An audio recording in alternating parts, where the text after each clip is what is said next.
உண்மையிலேயே இன்னைக்கு இருக்கக்கூடிய சிச்சுவேஷன்ல இந்தியால எவ்வளவு ரூபாய்க்கு ஒரு லிட்டர் பெட்ரோல் அவங்க விற்கணும் தெரியுமா? I will tell you the math.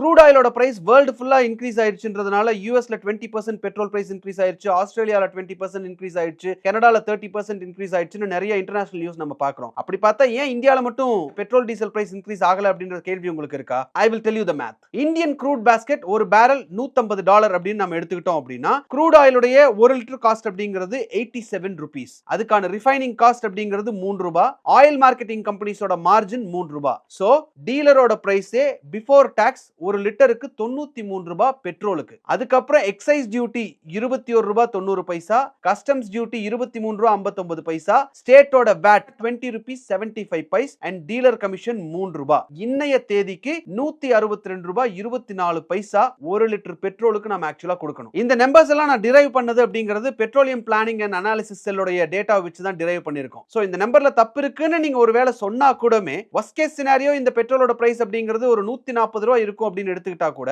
இன்னைக்கு $102 இருந்து $140 ஏறக்குறைய ஒரு 40% பிரைஸ் ஹைக். சோ இப்போ அந்த டாட்ஸை கனெக்ட் பண்ணி பாருங்க. உலகத்துல எல்லா கண்ட்ரீஸ்லயும் ஏறி இருக்கு, இந்தியாலயும் ஏறி இருக்கணும், இன்னும் ஏறல. கூடிய சீக்கிரம் பெட்ரோல் டீசல் பிரைஸ் ஏத்திடுவாங்கன்னு நினைக்கிறேன். நீங்க என்ன நினைக்கிறீங்கன்றத கமெண்ட் பண்ணுங்க.